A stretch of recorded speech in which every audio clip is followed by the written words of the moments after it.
Sí, doctora. Son causas inflamatorias y no inflamatorias. Ya, dinos 3 causas de las inflamatorias.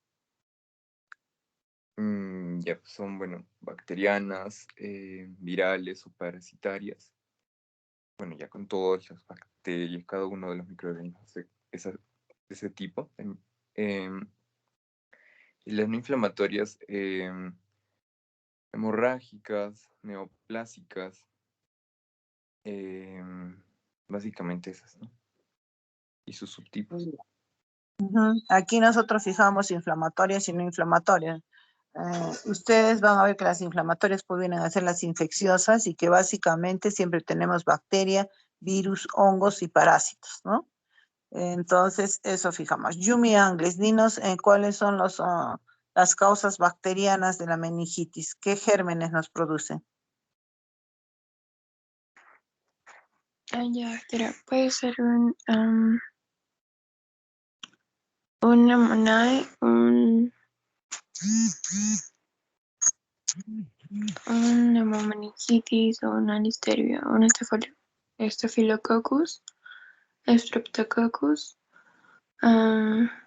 bacilos gram negativos, aerobios, amicobacterias.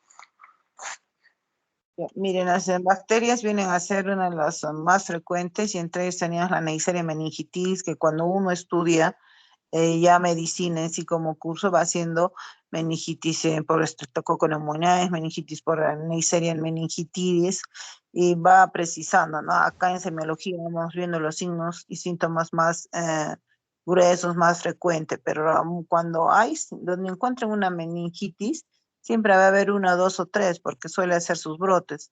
Y antiguamente, cuando había ese contacto, dependiendo del germen que se tratara, daban profilaxis a los que estaban en contacto, les daban isoniazida para evitar que se extienda. Pero bueno, hoy en día he visto que ya lo han dejado de hacer, pero que sin embargo, ustedes siempre que traten a esos pacientes deben tener cuidado como cualquiera, ¿no? Protegerse bien. Y hemos visto que puede haber enterovirus, muchos de los virus del tubo gastrointestinal pasa la barrera hematoencefálica y va a producir su meningitis, ¿no? Igual las micóticas, pero como ayer habíamos visto, son personas inmunosuprimidas y que pueden tener criptococcus, cándidas o el coccidioidomicosis, ¿no? Y en el otro lado, a ver, dinos,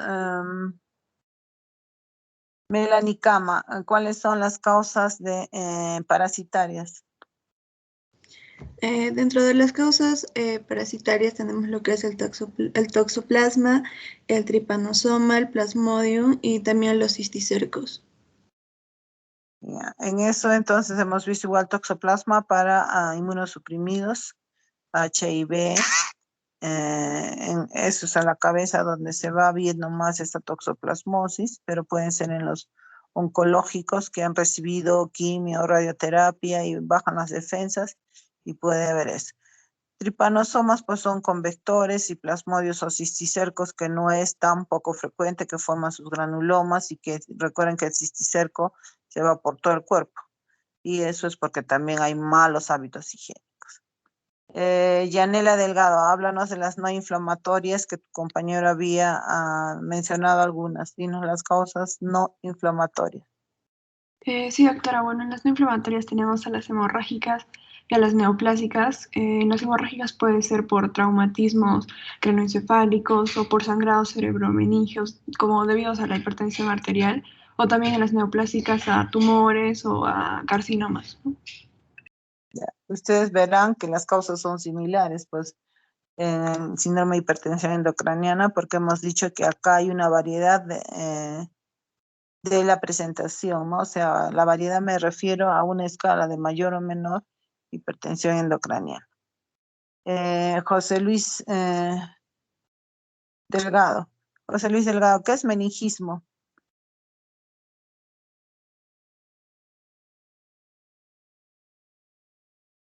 No está, no entró.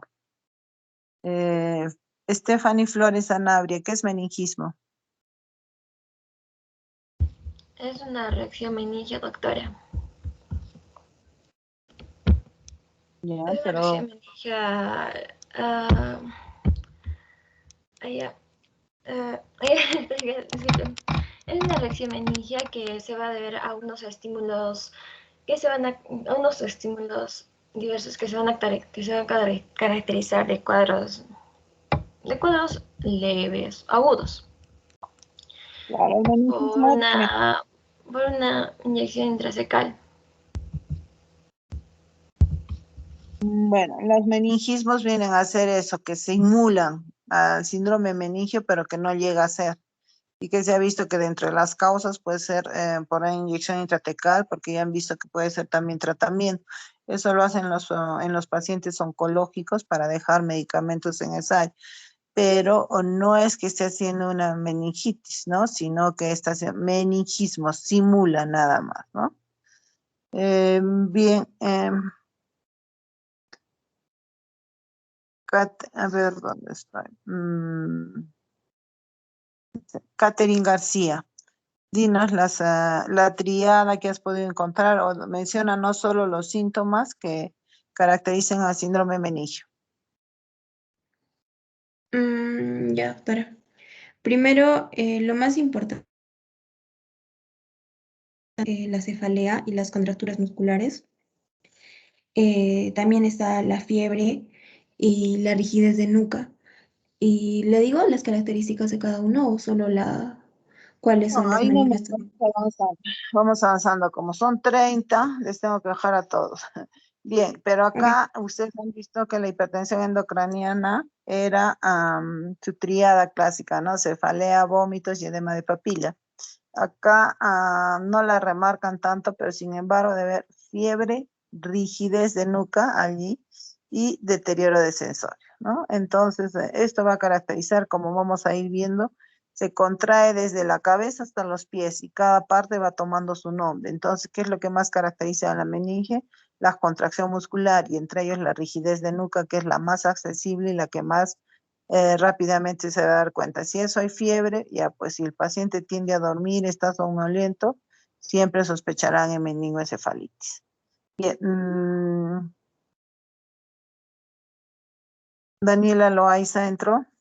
Sí, doctora. Sí, a ver, dinos Daniela las características de la cefalea en la meningoencefalitis. Ok, doctora. Bueno, primero, en cuanto a la intensidad, va a ir de leve a intenso, siendo el intenso lo más característico. Eh, y también va a tener esa característica de que va a ser un síntoma temprano. Aparte de eso, también si vamos a compararlo, por ejemplo, con lo que vimos ayer en el síndrome de hipertensión endocraniana, ayer nos mencionaba que este dolor era holocefálico, ¿no? O sea, normal, en toda la masa encefálica, pero predominaba las partes temporales, parietales y frontales, pero no en la occipital. En este caso, también puede ser holocéfalo, pero predomina de forma fronto-occipital. Y después también nos dice de que este dolor es tan intenso de que los pacientes incluso llegan a gritar, y a esto se le llama el grito hidrocefálico o meningio. ¿Qué más? Ah, ya, y de que los pacientes presentan ¿cómo se llama? Fotofobia, o sea, prefieren estar en lugares oscuros o con los ojos cerrados, e incluso a veces existe algo acusia, me parece, que es prácticamente cuando el paciente refiere que tiene molestia, o sea, le molesta los ruidos fuertes, o incluso hasta esto puede llegar a sonofobia. Y ya, eso es todo. Sí, está también acaso bien definidas las características, aunque imbrinca un poco de, por ejemplo, la fotofobia la van a encontrar pues en la migraña, ¿no? Pero sin embargo, esta también es tan intensa que hace que el paciente grite de dolor y ya se agrega clásicamente algo acusis-sonofobia.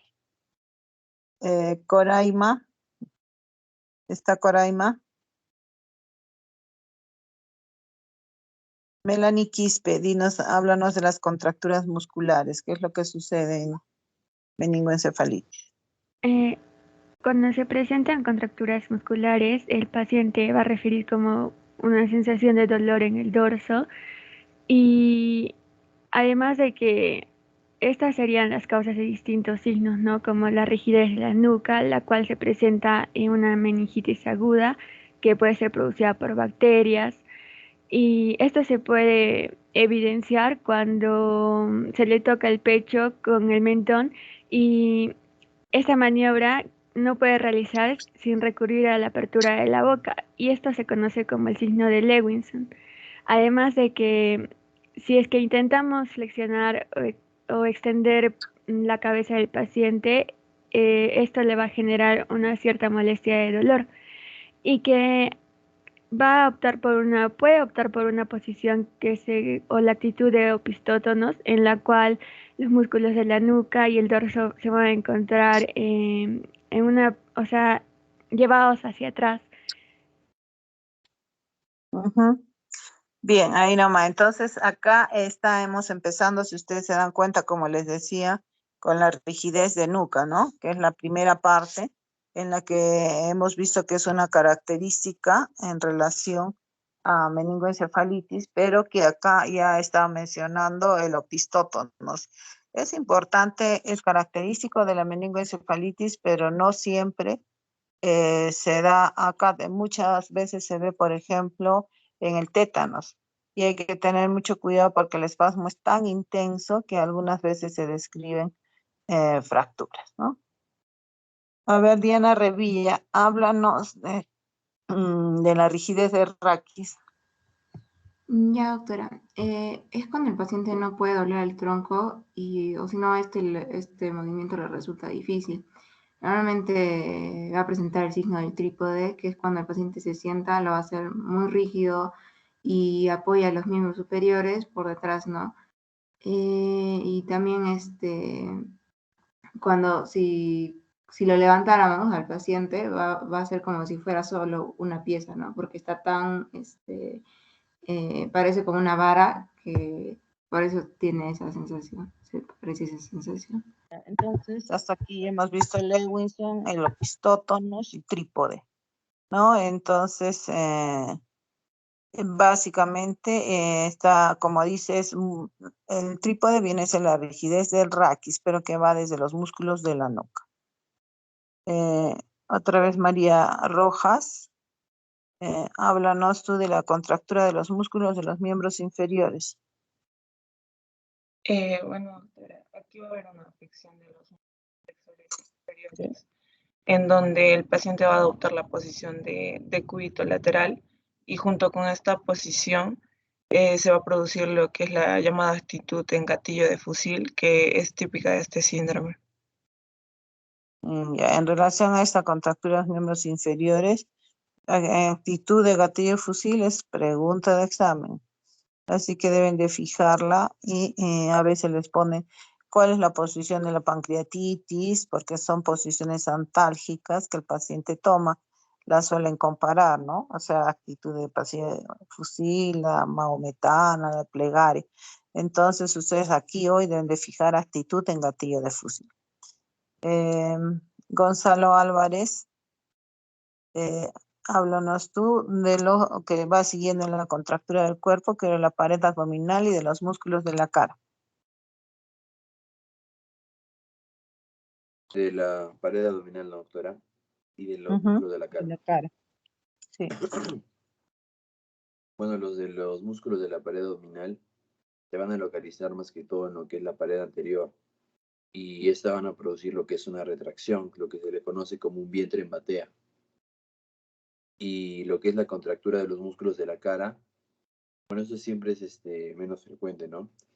Pero también es responsable de trismus por contractura de lo que son los músculos masticadores y por contractura también lo que son los músculos, o bueno, los de la mejilla, ¿no? También, pero son los masticadores. Bien. Entonces, ahí si ustedes van repasando de arriba hacia abajo la rigidez de nuca, que ahorita vamos a ver, Lewinson, con la apertura de la boca, Apistótonos en la forma en C, Errakis con el signo de trípode, la actitud en gatillo de fusil, y ahora está aumentando el vientre en batea. No es difícil fijar esto, lo van a fijar hoy y se les va a quedar, porque lo único que tienen que recordar son las contracturas que van de la cabeza a los pies, y el de la cara con el trismus, con la risa sardónica, que también se encuentra en el tétanos, porque el tétanos se caracteriza precisamente por eso, ¿no? Por la contractura también. Bien, ahora veamos, Arnold Arista, por favor, háblanos solo de Kerning. Signo de Kerning. Kerning es una respuesta de la nuca mediante rigidez cuando se intenta la flexión de la cadera. O sea, cuando tratamos de aproximar nosotros el tronco hacia las rodillas. Ahora, de manera exploratoria, ¿no? Vamos a colocar al paciente echado de espaldas, o sea, en posición de cúbito supino, y colocamos la mano debajo de la espalda, de su espalda de él, y poco a poco lo vamos elevando, tratando de que asuma una posición de sentado. Ahora, con el otro brazo libre vamos a hacer presión sobre sus rodillas. Sin embargo, los pacientes que van a dar positivo a este signo, por ejemplo, los que tienen meningitis, ¿no? Más o menos cuando la cadera esté a 90 grados, empiezan a elevar la rodilla y le duele al paciente. Él nos dice que tiene molestias, dolores al estirar la pierna, miembros inferiores. Correcto. Entonces, estos son los clásicos signos, y en el que va a haber pues la respuesta flexionando la rodilla, ¿no? Y con el dolor que acusa. A ver, veamos, Santiago Barreda, háblanos de Brusinski. Sí, doctora. Hay dos maniobras principalmente con el nombre de Brusinski.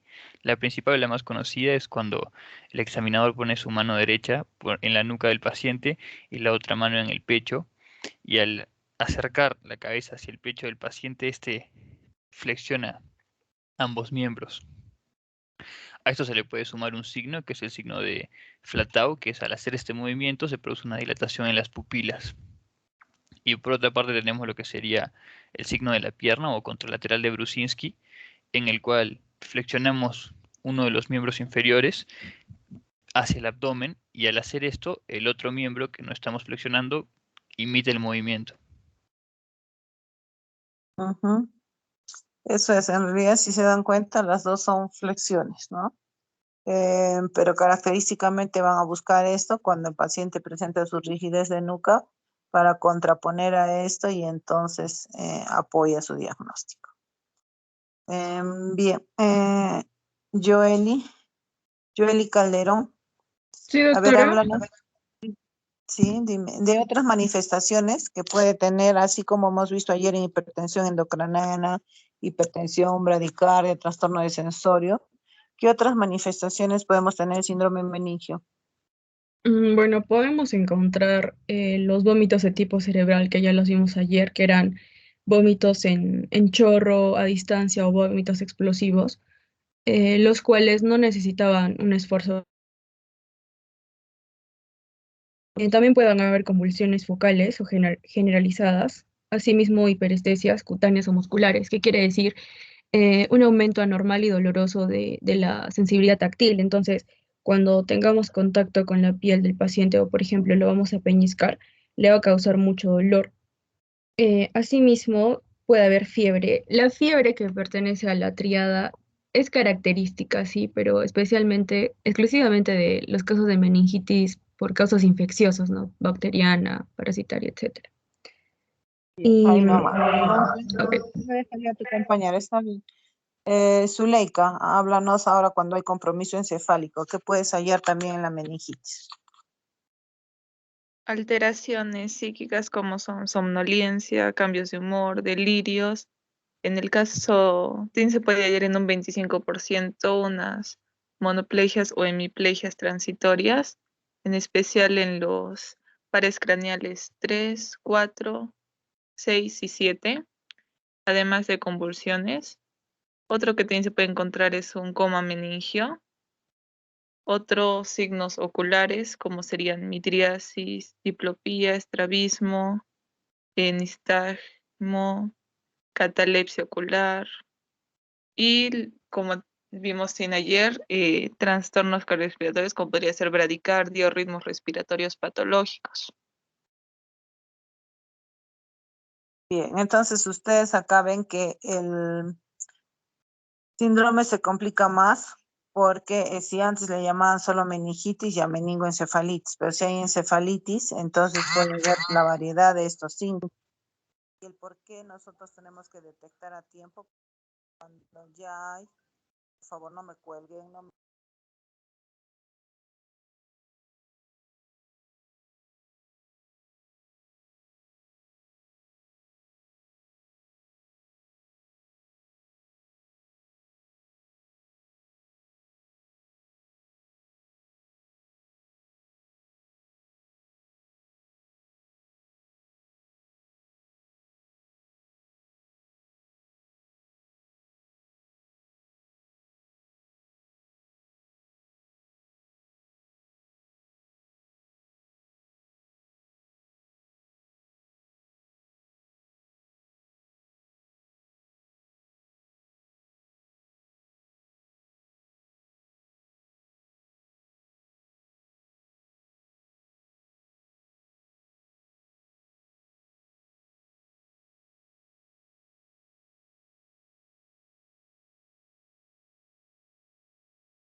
Las disculpas del caso, pero tengo a mi hija en Guayaquil que se ha ido a competir, y bueno, o como que es demasiado calor que hace allí.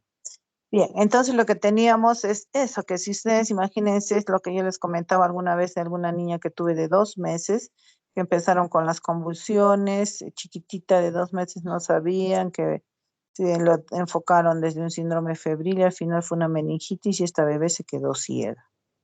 Era una cosita así chiquitita de, imagínense, 2 meses y al final cuando fueron dando cuenta, la bebé no miraba. Entonces, miren, es por eso que le llaman una urgencia. Siempre que tengan somnolencia, si tienen fiebre y hay rigidez de cajón, ustedes busquen esto. Pero tenemos compromiso de tercer par, cuarto, sexto, o sea, la visión. Y cuando hay convulsiones tardías también en pacientes que no han tenido epilepsia, también hay que pensar en esto. Bien. Arlis, dinos, ¿cómo harías el diagnóstico? ¿Cómo harías el diagnóstico de meningitis? O sea, también pediría exámenes, o sea, después de haber visto, ¿no?, todos los signos y los síntomas, pediría exámenes. Podría ser también líquido raquídeo, tomografía computarizada, una resonancia.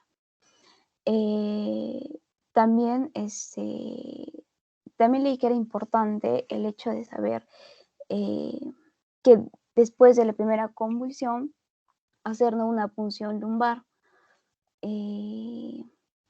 para poder darle un tratamiento al paciente. Creo que eso sería Bien, más. entonces sí, en este caso cuando ustedes ven que la frecuencia es la inflamatoria, entonces tenemos que hacer una punción lumbar con las precauciones de que haya no un edema de papel. Dinos, María Fernanda, ¿qué llama la atención en el síndrome meningio en niños? ¿Qué precisiones hacen al respecto?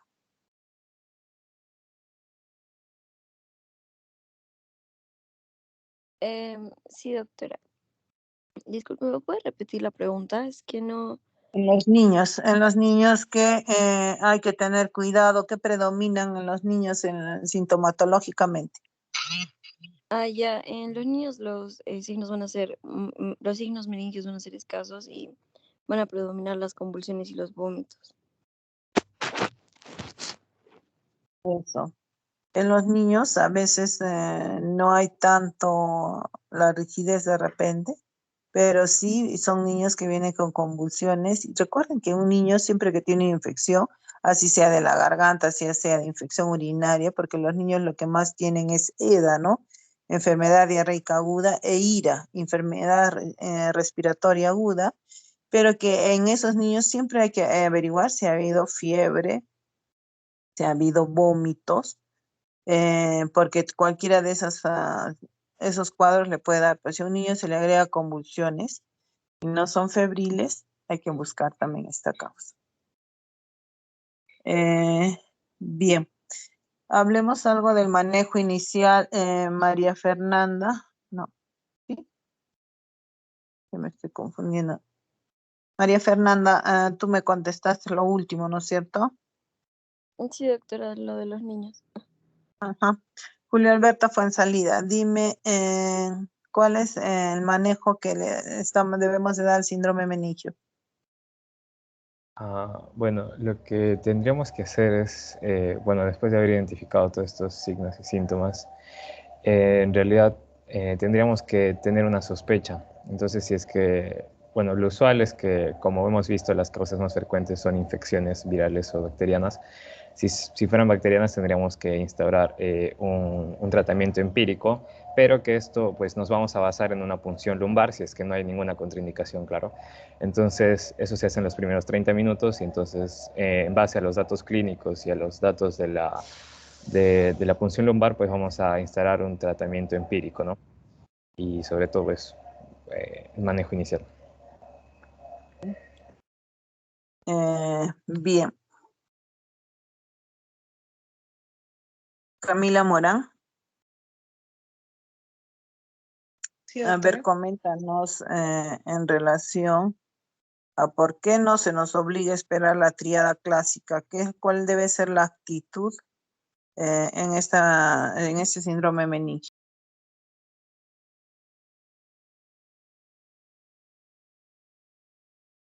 Porque muy pocas veces, no muy pocas veces, pero a veces se suele encontrar solo dos síntomas, dos signos, y entonces lo que se hace más rápido es realizar la punción lumbar, eh, ya, y se realiza la punción lumbar para ya confirmar el diagnóstico y actuar más rápido, ya que puede tener una alta mortalidad.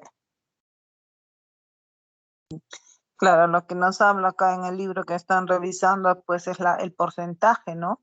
De los síntomas que pueden presentarse y a veces no siempre, como en medicina, nada es absoluto. Pues nosotros no podemos esperar a que haya la fiebre, la cefalea, la rigidez de nuca, sino a veces recuerde que algún foco a veces de piel puede viajar el germen por la sangre, pasar la barrera hematoencefálica y si pensamos en esto, es mejor actuar pronto. Dice que más vale en exceso que por defecto, siempre y cuando no hagamos daño, ¿no? Brenda Muñoz, dinos cómo vas a diferenciar cuando el líquido cefalorraquídeo es hemorrágico o es traumático. Bueno, doctora, básicamente en el hemorrágico tenemos el que se puede dar por una ruptura vascular traumática, que puede ser quizás por el manejo en el momento de la punción. Se encuentra más concentrado con respecto a lo de los 3 vasos, se encuentra más concentrado en el primero, pero se ve que va como que disminuyendo el color, la coloración, y se va volviendo como que más claro. Y en el caso de, por ejemplo, la hemorragia subaracnoidea, ese color se mantiene constante en la prueba de los 3 vasos. En el caso de la santocromía, el color que se va a observar en el líquido es amarillento. Y esto es básicamente porque la hemoglobina nos muestra de que la hemoglobina se está degradando. ¿Ya? Entonces, Gabriela Rivera, ¿a qué se refiere cuando se habla de santocromía en el líquido cefalorraquídeo? Doctora, el santocromía es el color amarillento del líquido debido a la degradación de la hemoglobina. Esto se puede dar porque ha habido un sangrado al momento de la punción, entonces ha habido una degradación de los glóbulos rojos. Entonces no olviden que es fácil en realidad detectar con la prueba de los 3 vasos o con el goteo. Si el líquido se va aclarando, solo fue traumático. Pero si eso persiste, estamos frente a hemorragia y además también el consecuente alivio cuando uno punza y sale parte del sangrado, pues eso alivia mucho la cefalea del paciente. Bien, Manuel Rosado, sí, ¿no? José Manuel Rosado Peña. Sí, Dinos, sí, háblanos de la proteinorraquia. ¿En forma general? Sí, o sea, de la proteinorraquia, ¿qué significa eso en relación a meningitis? Bueno, se indica, ¿no?, que en la proteinorraquia mayor de 80 miligramos por decilitro se podía observar, ¿no?, tenía concomitancia con la santrogramía que se mencionaba con anterioridad, ¿no? Y una proteinorraquia quizás superior a 1000 miligramos por decilitro puede ser causada por un bloqueo del espacio subaracnoideo, ¿no? Sabemos que lo normal es más o menos entre 10 a 45. Y bueno, depende pues, del cuadro, puede haber una gran cantidad de proteínas, ¿no? Por ejemplo, meningitis superior puede ser de 100 a 10.000, meningitis víricas de 50 a 200 y tuberculosis 50 a 2.000. Eso depende mucho de la etiología. Claro, y se describe, ¿no? Mía que dice como el velo de novia, que es más característico de la Tuberculosis, sí. tuberculosis. Franco Rosas, ¿cuánto es lo normal de la glucosa en el líquido cefalorraquídeo?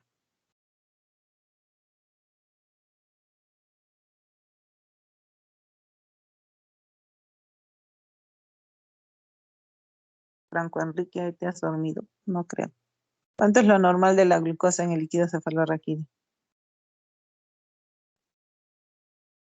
¿Me No, escucha? doctora. A ver, Sí, glucosa doctora, está en el disculpe. cuadrito.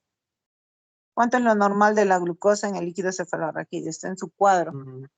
Sí, sería 50 miligramos por decilitro.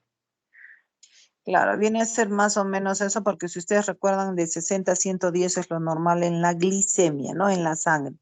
Y está definido totalmente que la glucosa viene a ser el 50% en el líquido cefalorraquídeo. O sea, alrededor del 50% de la glucemia normal. Ustedes van a revisar otras literaturas y hablan de 50 a 60%.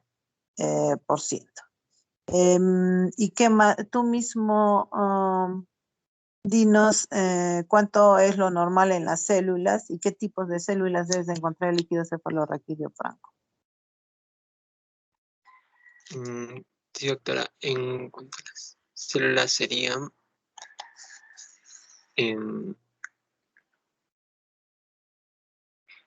por ejemplo,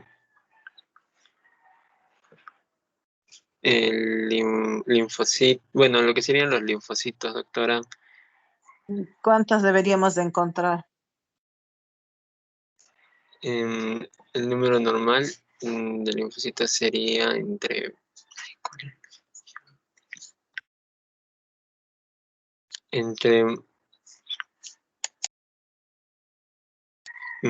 sería entre 1 a 12 por milímetro cúbico, doctora. 1 a 2 por campo. Carlos Terreros, dime, en relación a la meningitis supurada, ¿cómo estaría la glucosa? Ok, estaría a menos del 50% o de 50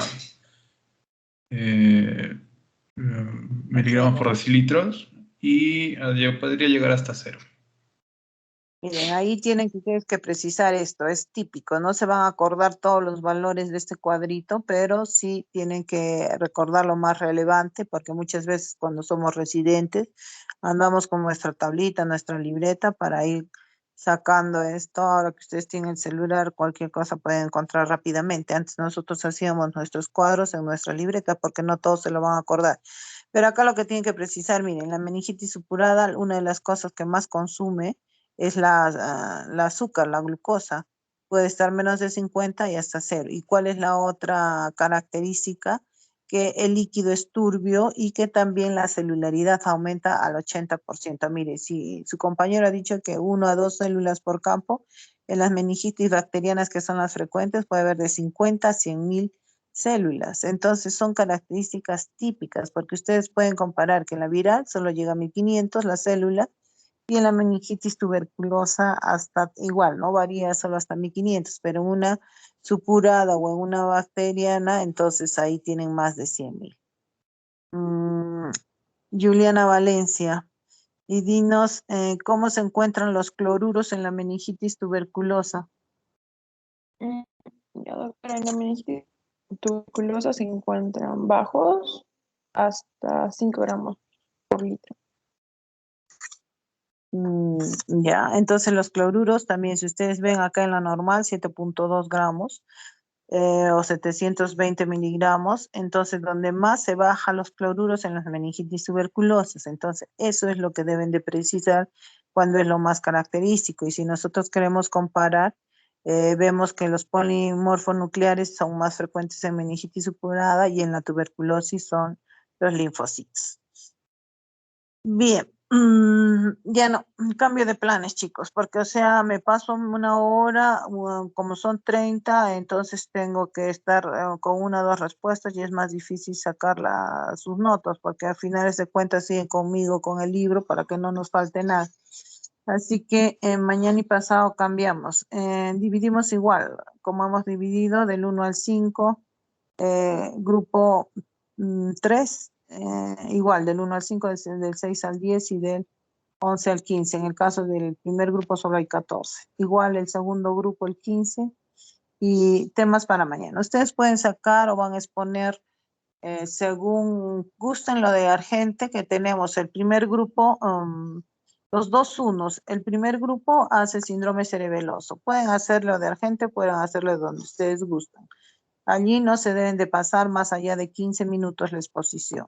El otro uno del grupo 15 hace el síndrome que habíamos visto vestibular, que yo les había dado el capítulo. Hay un capítulo de Argente que es mareos, vértigo y equilibrio, ¿no? Entonces, los dos unos tienen sus temas. El 2 hace punción lumbar, el del grupo 3, pero como procedimiento.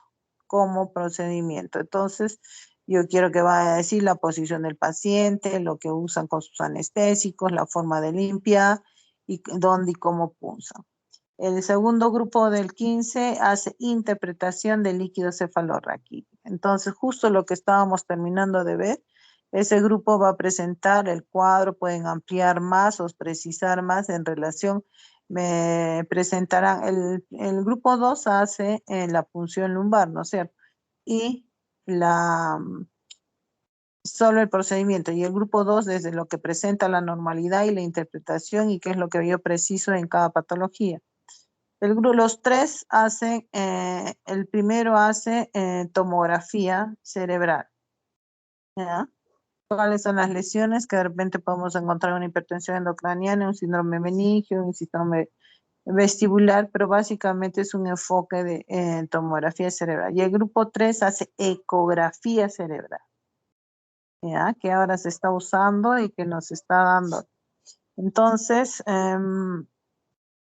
mañana ustedes me dirán a la hora. Bueno, yo sigo teniendo las reuniones, mañana es miércoles, no, pero yo estoy libre, sí, desde las 2 de la tarde hacia adelante. Pónganse de acuerdo. Y entonces, por favor, no pasen, saquen lo más importante, los 15 minutos, tienen la bibliografía, pueden revisar la otra, ustedes son unos artistas en hacer presentaciones, así que cambie, ¿ya? Vamos a ver si son 15 minutos por 6, 90, en hora y media estaríamos terminando eso, y el jueves hacemos un repaso, de lo contrario hacemos el caso clínico, ¿ya? ¿Algo más? ¿Ya despertaron? ¿Qué patologías, doctora? Tenemos que hablar además de, obviamente no, hipertensión endocraniana, meningocefalitis, pero En por ejemplo relación para a lo que cuál. es imagenología, ¿no? Ecografía, Ya. tomografía. Tomografía cerebral, miren, lo que tienen que hacer es el enfoque, es qué es la tomografía y cuando hablas de una radiopacidad o las densidades en realidad, porque radiopacidad es para las rayos X. Entonces las densidades, cuando lo que ustedes dicen es radiopacidad, radiolucidez, y entonces se compara con eso, cómo se ve la sangre, cómo se ve la masa, y por qué, cómo leemos una tomografía normal, ¿no? La fosa anterior, fosa media, fosa posterior, el desplazamiento de la línea. O sea, son parámetros generales que les ayuda a ver una tomografía. Y luego pueden poner ejemplos nomás de hipertensión endocraniana, de síndrome cerebeloso, la patología que nos toca desarrollar. ¿Ya? Después, En la ecografía, ecografía también. En ecografía también, así. En general, la ecografía viene a ser una introducción básicamente de lo que se ha ido haciendo, pero a nivel cerebral. ¿Cómo es que debes de hacerla y para qué te ayuda la ecografía cerebral? Bien, y los otros, como les digo, los unos y los dos tienen en la bibliografía o ustedes pueden ampliar. Pero no pasemos entre 10 a 15 minutos para que no se nos haga tedioso y podamos completar. ¿Correcto? Ya ustedes me avisan mañana a qué hora trabajamos. Después de las 2 de la tarde o antes a las 5, como ustedes deseen. ¿Correcto? Bien, chicos, váyanse a vacunar, cuídense. Tomen bien su desayuno, lleven sus visores, porque hablan tanto, están en grupo. No se confíen, que ahí es donde se contagian un montón de gente. Bien, eso sería todo por hoy, chicos. Doctora, Doctora, acaban de disculpe. ingresar dos alumnos más para... No, ingresaron hace un buen tiempo, pero como estaba tomando preguntas del otro grupo, no sé si les puede tomar alguna pregunta. ¿A quién es? ¿Quiénes son? Coraima Prado. Coraima Plaro. A ver. Doctora, disculpe, yo soy Jimena Toledo y no me llamó. O sea, estaba en la lista, pero no me llamó. Ya, qué tal será. A ver, Jimena, háblanos en esta parte que hemos dejado. A ver, dinos, ¿cuáles son las células que más están presentes en la meningitis tuberculosa?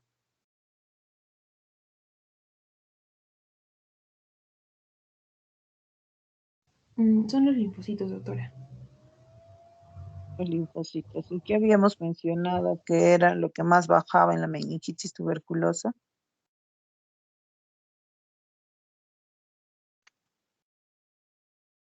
La glucosa, las proteínas o los cloruros. ¿Cuál es lo que más baja en la meningitis tuberculosa? Los cloruros, doctora. Bien. Coraima, dime, en relación al recuento celular, ¿cómo se considera la pleocitosis en leve, moderada o severa?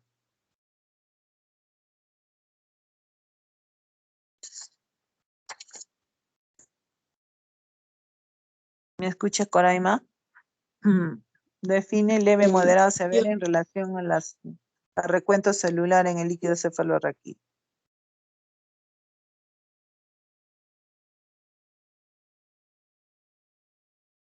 No escucho nada.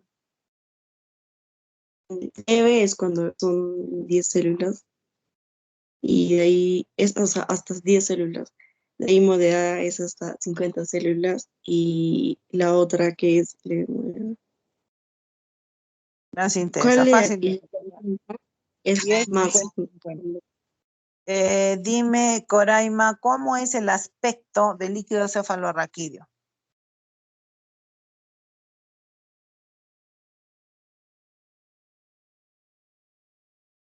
Es normal. ¿Cómo es eso de normal? ¿Cuáles son las características? Es típico el aspecto del líquido cefalorraquídeo.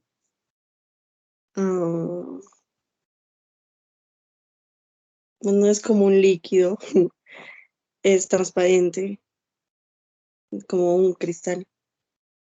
Eso, usted sin que fijar eso, nunca más lo olvidan.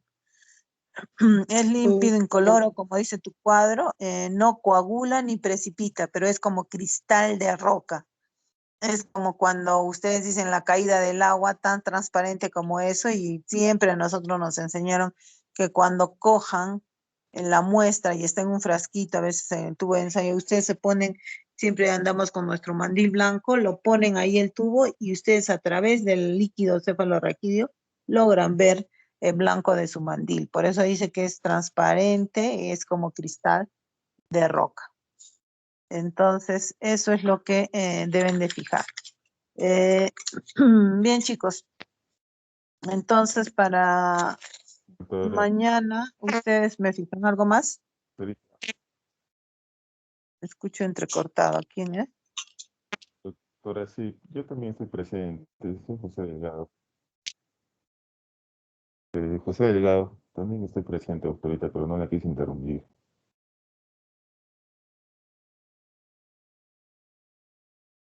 ¿Se me logra escuchar? Disculpe. Sí, te logro escuchar, pero sí te he llamado 2 veces. Bueno, a ver, háblanos para terminar eso y para terminar tu introducción, o perdón, tu participación. Ya, dinos, en la meningitis viral, ¿hasta qué células también encuentras en la meningitis viral?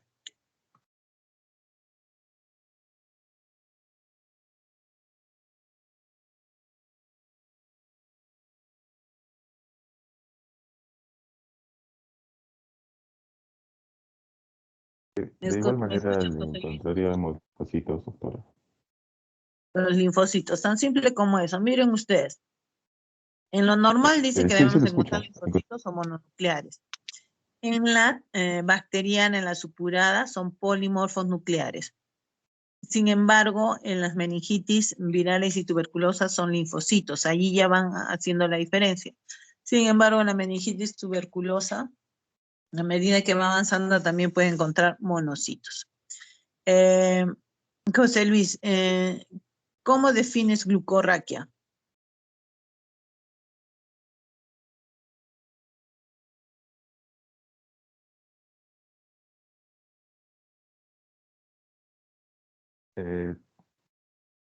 La glucorraquia es cuando, bueno, encontramos glucosa, ¿no?, en el líquido cefalorraquídeo. Y la mejor manera de evaluar es cuando hacer una glucemia en el momento de la punción lumbar. No. Claro, el término glucorraquia se refiere precisamente a precisar, a valorar la glucosa en el líquido cefalorraquídeo, que hemos dicho que es el 50% a 60% de la glicemia. Bien, correcto. Con esto concluimos hoy. Mañana ya ustedes me avisan.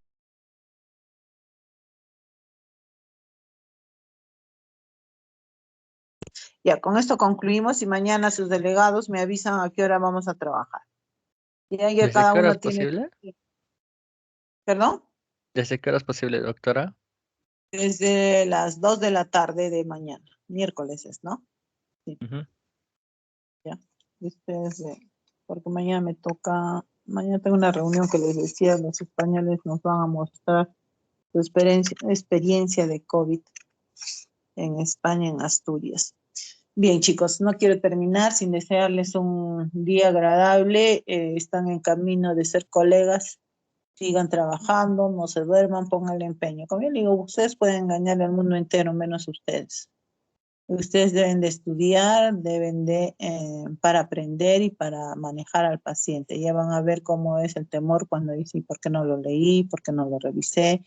¿O por qué hice esto? Tenía que haber hecho lo otro. Cada paciente es un libro y cada paciente les enseña. Entonces, chicos, feliz día de la medicina. Cuídense, hagan honor a que ustedes son un factor multiplicador. No creo que ningún estudiante de medicina sea tan irresponsable de estar en reuniones de reuniones y sin protegerse, ¿no? Nosotros somos el ejemplo de la comunidad y ustedes tienen que hacer las cosas bien. Si no es como cuando el cardiólogo dice, deje de fumar y sale a media mañana a fumar. Entonces no es así. Predica con el ejemplo. Realmente Dios mediante tendrán muchos días de la medicina para festejar, es bonito, cada profesión tiene sus cosas cada 25 años cuando salimos de la facultad, lo festejamos, el colegio médico lo hace, se hace su congreso, hacen los reconocimientos. Lamentablemente estos 2 años estamos terribles porque están haciendo reconocimiento los que murieron por la bendita infección de la COVID-19. Feliz día de medicina, chicos, estudien más. Creo que he fracasado en mi intento de cambiar la modalidad, porque su participación es muy breve, puede que estén atentos, no lo sé. Veamos, pues, pero mañana lo recuperaremos y el jueves me desquito se supone que han leído todos el capítulo, con la evaluación. Así que el jueves volveré a repreguntar todo lo que hemos hecho en la revisión de meningoencefalitis y hipertensión endocránea. Bien, los dejo porque mi hijita está mal en Guayaquil. Los dejo ahora sí, chicos. Feliz día. Gracias, doctora. Gracias, Hasta luego. doctora. Muchas gracias, doctora. Hasta luego.